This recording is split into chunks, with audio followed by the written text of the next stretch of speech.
look in the mirror, man, you're so dirty. Yeah, you look so dirty. You were never worthy. Lately, it's you.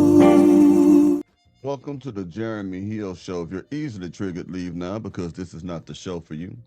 Now, ladies and gentlemen, what I'm about to show you is this is one of them platforms where you got an audience come before a group of people to ask questions and stuff.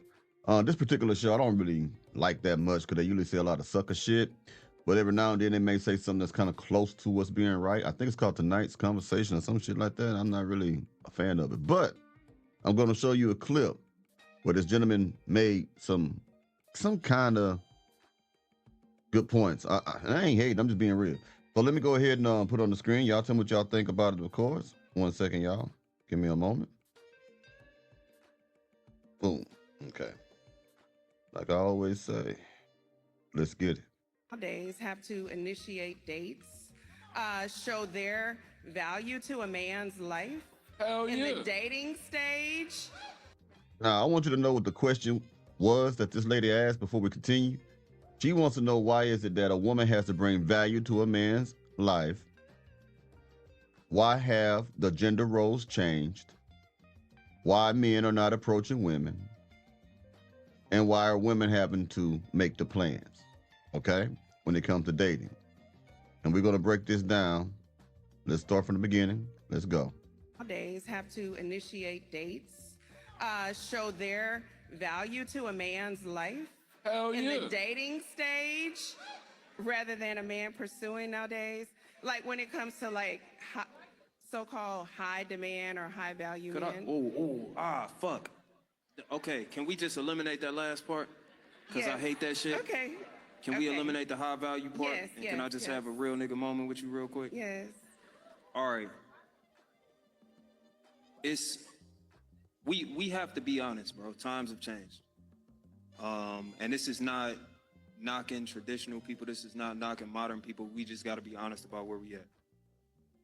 Times have changed significantly as far as what women are legally allowed to do, how they're allowed to move. And what I mean by that, I mean over the last 50, 60 years, you have women allowed to get divorced without fault. You have women allowed to have credit, own property. I know it feels like these things are not recent, but they are.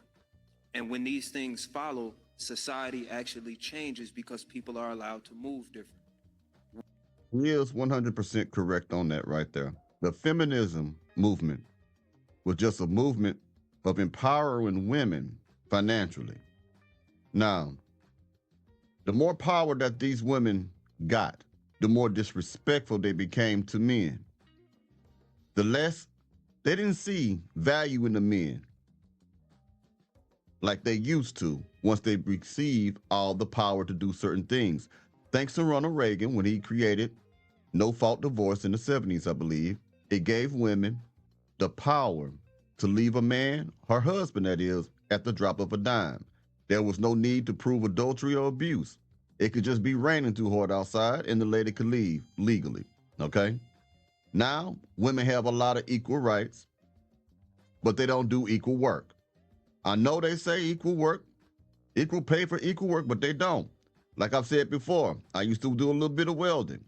I see a lot of women who try to weld or drive trucks who don't always pull their weight. They can do a certain percentage of it. What do I mean? When there's heavy equipment to be moved around and people expect that one man to move it, he can do it because his body is built to do it. I've seen women request the aid of other men to move the same equipment because her body is not designed to move that type of stuff, right? So why is she getting equal pay if she's not doing equal work? Okay? So yes, this is all recent. It took about 40 or 50 years for our women in our community to get this messed up. I can do what I want. I don't need no man. You know why they say that? Because the government has become their man. The government would always jump in and assist bad behavior within our own black community. It just is what it is, in my most humble opinion. But if you were to take these government programs away, housing, food stamps, all the things that us taxpayers pay, you will see a change in women's attitude. You see? Whenever you put a woman in the position of leadership that's supposed to be held by a man, not saying that women cannot be leaders in America when it comes to employment and work. I'm not saying that. But when you put them in the position where a man should lead, they will adopt masculine traits.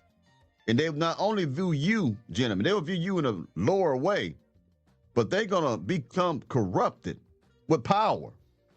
They're going to think they can do any damn thing. That's why we're dealing with what we're dealing with today. Excuse me for stumbling, man. I'm really trying to focus and concentrate on what I'm trying to say here. But let's keep going. Women don't base their lives around men the way that they used to. As a matter of fact, what's happened more recently is women have expressed a lot of the tactics we use, a lot of where we approach, how we approach, they do not find favorable. This has caused a stalemate in the dating scene.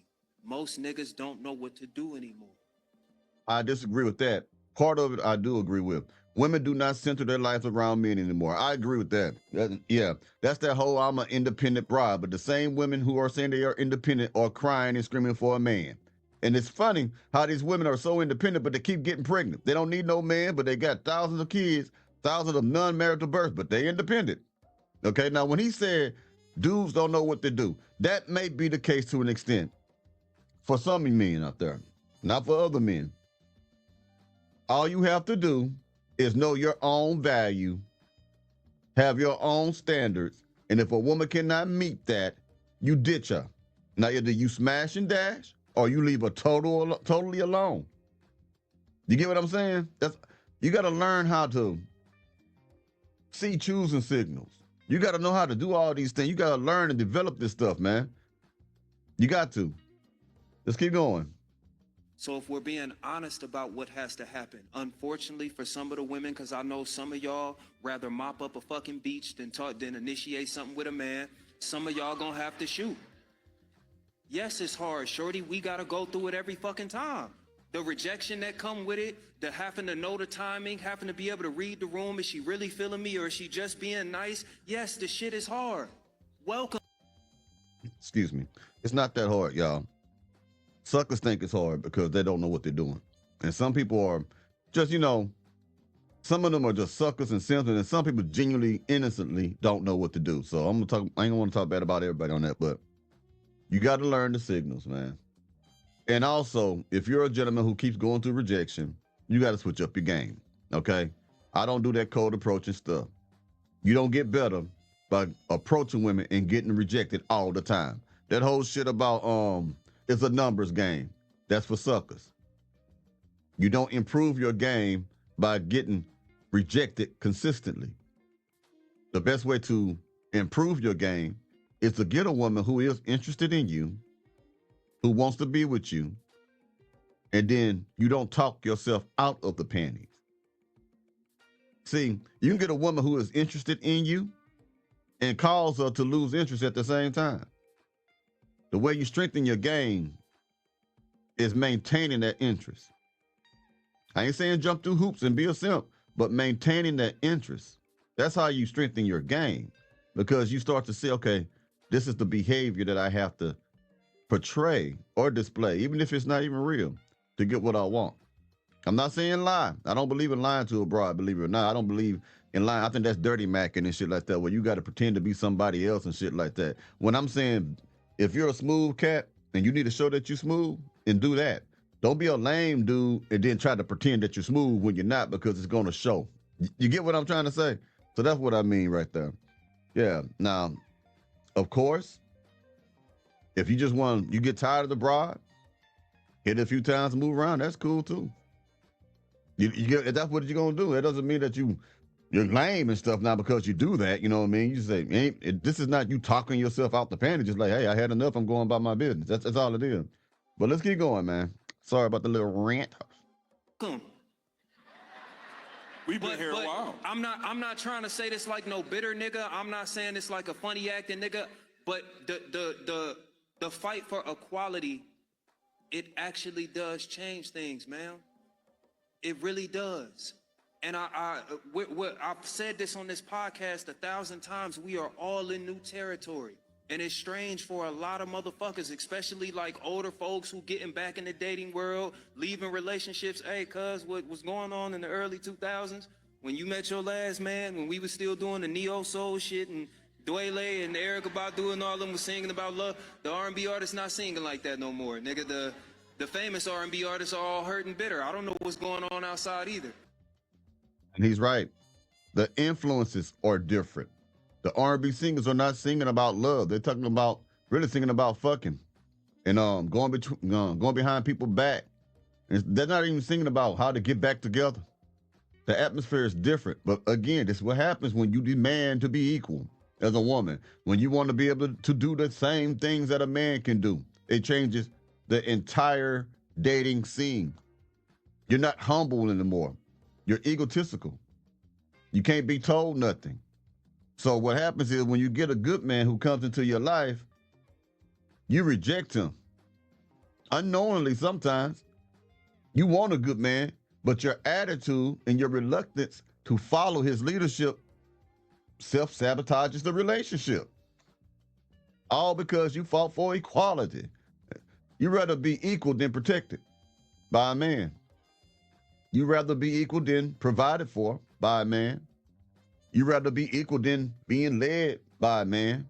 So now you're getting the consequences of those actions of yours. So you made it the way it is, man. Ain't nobody's fault but yours. And yes, I do agree with one point he said. It is time for women to approach men, because men who got their shit together, who's doing good and stuff like that, we do not want to waste our time talking to women now. We're going to be looking for choosing signals. We're going to be on some stuff like, I might want to smash and dash. Let me see if she feeling me or something like that. We don't even want to walk up to most black women. I'm just being honest with you. We will. But we already think there's going to be an attitude or a problem, or she's going to have 2 or 3 baby daddies and stuff like that. And you may be the one woman who don't have any of that going on. But because of previous experiences, and also due to the contribution of hatred that's being spewed by black women on social media platforms when they discuss black men, we do not want to even approach you. We don't even want to deal with that shit. So now, you women, even if you got a child, and you are a good woman in your mind, now you're going to have to approach men. Now you may have to deal with rejection. Because I'm telling you, the desire for black men to go towards other black women has declined. We'll still smash. But if we're getting into real serious relationships, a lot of people don't want them no more because of the treatment that they're receiving from black women. When a man has worked his way up the ladder and became successful, it's not appreciated no more. Back in the days, in the 50s and 60s, women will fight over a man that had his own stuff, had the ability to provide for himself, her, and the family. Now these women, they get a man like that and say, that's not enough. You're supposed to do more for me. So that's what you're dealing with. This is why men are just sleeping with you or choosing to date women out of the race or going overseas. It's because of your perception of men and how you interact with them. You understand what I'm saying to you? So yes, ladies, you're going to have to start approaching men. I agree with that 100%. Anyway, I'll holler at y'all later. Y'all take it easy now. You hear?